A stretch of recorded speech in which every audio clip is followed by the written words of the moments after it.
हे राधे दोस्तों, श्री राधे कृपा ज्योतिष में आपका स्वागत है। दोस्तों मैं हूं आपका ज्योतिष फ्रेंड पंडित ललित शर्मा। दोस्तों कुछ व्यस्तता के चलते काफ़ी दिनों के बाद आपसे मुलाकात करने का अवसर मिला है।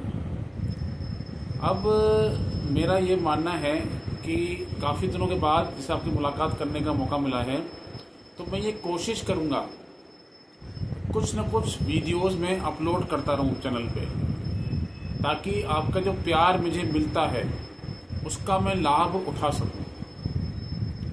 ठीक है। और आपके कमेंट्स मेरे को मिल रहे थे कि पंडित जी आप काफ़ी दिन से आए नहीं हो, काफ़ी दिन से आपने वीडियो अपलोड नहीं किया है। ठीक है। तो घर में कुछ व्यस्तता के चलते मैं वीडियो नहीं बना पा रहा था। ठीक है ना। तो इसके लिए मैं क्षमा चाहता हूँ।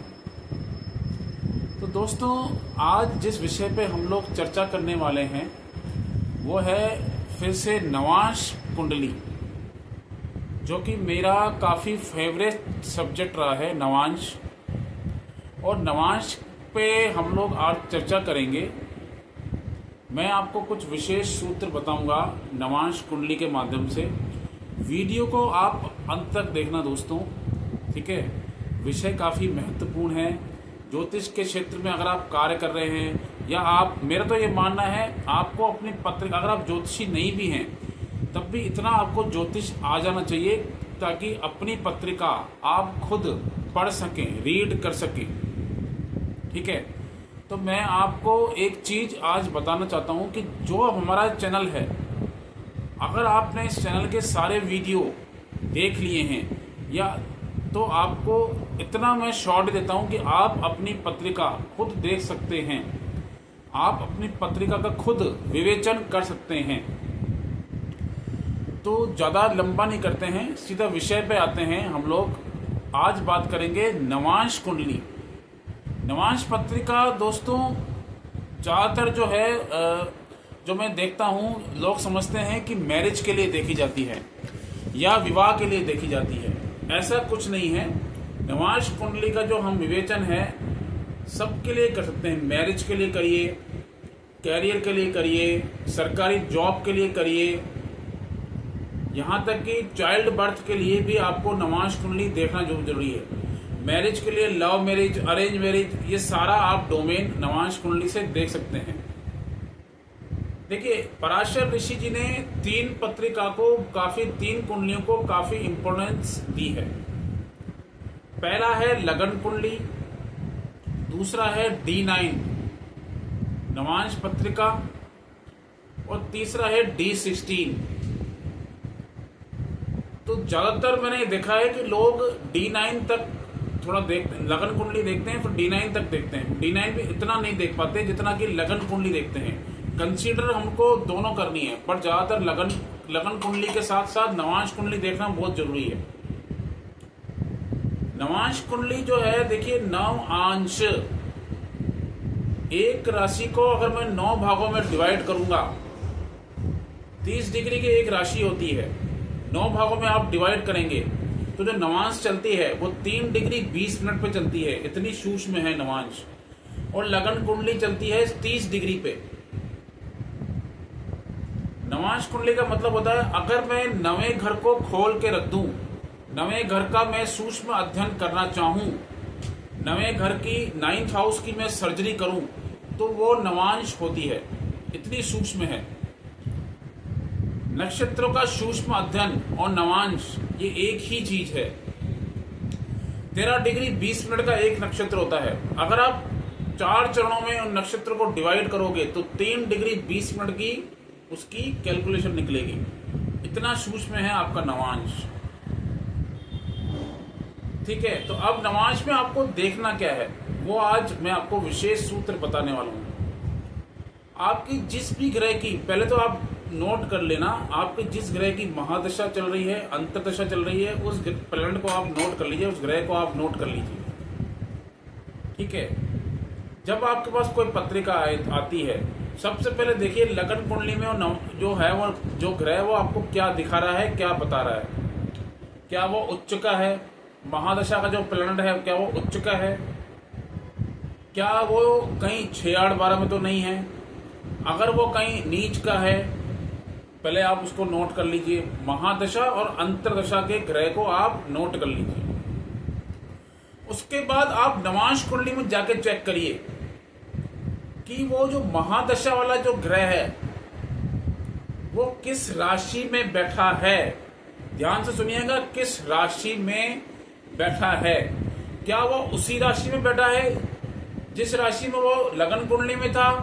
तो वो उस ग्रह की स्ट्रेंथ बढ़ गई, उस ग्रह को बल मिल गया, वो ग्रह आपका वर्गोत्तम हो गया। वर्गोत्तम मतलब जो वर्ग में, जो डिविजनल चार्ट में जो उत्तम हो गया, उसको बल मिल गया, जो स्ट्रेंथ मिल गई, उसकी पावर बढ़ गई, पावर काफी अच्छी हो गई, तो उसकी दशा में आपको रिजल्ट काफी बढ़िया मिलेंगे।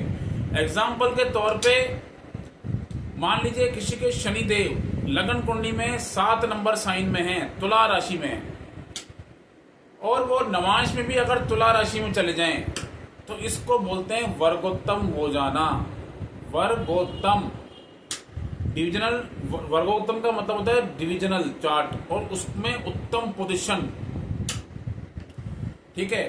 अब आप जिस राशि में, मान लीजिए आपका ग्रह उस सेम राशि में नहीं है, लेकिन किस राशि में गया है और नवांश कुंडली में वो राशि किस भाव में आती है, ये चेक करना बहुत जरूरी है। एग्जाम्पल के तौर पे मान लीजिए किसी की सिंह लगन की पत्रिका है। अब सिंह लगन की पत्रिका में ठीक है, मंगल जो है वो तीसरे घर में है, 3rd हाउस में है, 7 नंबर साइन में है, और इस मंगल की दशा चल रही है, तो ये तीसरे घर का रिजल्ट देगा, चौथे घर का रिजल्ट देगा जिसका ये मालिक है, और 9वें घर के देगा। फाइन, इतना आप चेक करते हो। इसके बाद चेक करना है जो मंगल की जो प्लेसमेंट है नवांश कुंडली में कहां पर है। एग्जाम्पल के तौर पे ये आपका चला गया वृषभ नवांश, आपकी उदय हुई। एग्जाम्पल मान लेते हैं टॉरस, वृषभ नवांश आपकी उदय हुई और ये 2nd हाउस में बैठ गया है, 3 नंबर साइन में आपका बैठ गया। तो ये 3 नंबर साइन लगन कुंडली में कहां आता है? सिंह लगन में 11वें घर में। तो ये किस में चला गया? आपका भाग्यांश में चला गया। भाग्यांश में, सॉरी, लाभांश में चला गया। ये आपका लाभांश में चला गया। भाग्यांश मैंने गलत बोल दिया, लाभांश में चला गया। ये लाभांश में चला गया। जब इस ग्रह की दशा आएगी तो आपको लाभ की प्राप्ति होगी, आपको अपने काम से लाभ मिलेगा। वो लाभ कैसे मिलेगा? आप अगर घर, क्योंकि जो मंगल है सिंह लगन में वो 9वें घर का मालिक है और चौथे घर का मालिक है। जब आप कोई गाइडेंस का काम करोगे, टीचिंग का काम करोगे, तो आपको लाभ मिलेगा। आप घर में ऑफिस बना के कोई काम करोगे तो आपको लाभ मिलेगा, कोई चौथा घर का मालिक है। अगर आप प्रॉपर्टी का काम करोगे तो आपको लाभ मिलेगा। अगर आप कंसल्टेशन करोगे तो लाभ मिलेगा। अगर आप पिता के साथ कोई काम करते हो तो लाभ मिलेगा। तो ऐसे आपको चेक करना है जिस भी ग्रह की दशा आपकी चल रही है। एक एग्जांपल और ले लेते हैं। जैसे मान लीजिए आपका यही मंगल मीन राशि में पड़ा हुआ है, मीन राशि में पड़ा हुआ है, और लगन कुंड जब हमने लगन बनाई है वो सिंह लगन की बनाई है। सिंह लगन की जो पत्रिका में मीन राशि अष्टम में आती है। अब जो इफेक्ट सुन लेना आप, नवांश में अगर ये मीन राशि में गया है तो ये निधनांश में चला गया या अष्टांश में चला गया। इसको 2 वर्ड आप ले लीजिए, निधनांश या अष्टांश। तो ये क्या करेगा? जब भी इसकी दशा या अंतरदशा आएगी इस मंगल की, आपको मानसिक परेशानी मिलेगी। ठीक है, आपको मानसिक परेशानी मिलेगी। घर को लेकर, पिता को लेकर आप परेशान रहोगे। और होता है किसी प्रॉपर्टी में आपको लॉस भी हो जाए और आप काफी पीड़ित रहोगे, परेशान रहोगे, हर्डल्स मिलेंगी, ब्रेक्स मिलेंगे। आप जो भी काम कर रहे हैं कहीं ना कहीं आपको उसमें सफरिंग मिलेगी, कुछ ना कुछ आपको प्रॉब्लम्स आएगी ही आएगी। अब नवांश कुंडली में जब पहला घर होता है, मैं आपको समझा दूं, उसको बोलते हैं हम लग्नांश। सेकंड हाउस को बोलते हैं धनांश। तीसरे घर को बोलते हैं आप लोग, जैसे भाई का होता है, पड़ोसी का होता है, तो भ्रातरांश बोल सकते हो। चौथे घर को बोलते हैं मात्रांश या सुखांश बोल लीजिए। पांचवें घर को बोलते हैं पुत्रांश। छठे घर को बोलते हैं हम लोग, 6 घर को जो षष्ठांश। सातवें घर को बोलते हैं सतमांश। आठवें घर को बोलते हैं निधनांश या अष्टमांश। नौवें घर को बोलते हैं भाग्यांश। 10वें घर को बोलते हैं कर्मांश। 11वें घर को बोलते हैं लाभांश और 12वें घर को बोलते हैं व्ययांश। व्ययांश बोलते हैं, व्यय होता है ना खर्चा, व्ययांश। अब आपको चेक क्या करना है कि लगन कुंडली में जिस ग्रह की दशा चल रही है वो कौन से अंश में गया है, क्या वो भाग्यांश में है। मान लीजिए आपका यही पत्रिका है और बुध की दशा चल रही है, बुध की दशा चल रही है और वो आपका 1 नंबर साइन में बैठा हुआ है। नवांश कुंडली में वो 1 नंबर साइन में चला गया। 1 नंबर साइन कहाँ आएगा? 1 नंबर साइन आएगा आपका व्ययांश में, मतलब 12वें घर में। हमने वृषभ नवांश बनाई है तो 12वें घर में चला गया, ठीक है। और बुध लगन कुंडली में आपका दूसरे घर का मालिक है और 11वें घर का मालिक हो गया। तो क्या होगा, जब भी इसकी दशा आएगी तो क्या होगा, आपको इन्वेस्टमेंट करना पड़ेगा। इन्वेस्टमेंट आप करोगे तो आपको लाभ मिलेगा। इन्वेस्टमेंट करोगे दोस्तों के साथ, बड़े भाई के साथ, आपको लाभ मिलेगा। पैसे का इन्वेस्टमेंट आप कर सकते हो, ठीक है। आपके खर्चे बढ़ेंगे, होता है आप जो काम कर रहे हो वो आपका कहीं ना कहीं इन्वेस्टमेंट बाहर की तरफ भी हो, विदेश की तरफ भी हो, या आप बाहर जाके कोई इन्वेस्टमेंट भी कर सकते हो, ठीक है। तो ऐसे करके आपको चेक करनी है नवांश कुंडली को। देखिए, नवांश कुंडली का अध्ययन करना बहुत जरूरी है। नवांश कुंडली में लगन में कौन सा ग्रह है, 7वें घर में कौन सा ग्रह है, 10वें घर में कौन सा ग्रह है। एक एग्जाम्पल और दे देता हूं आपको।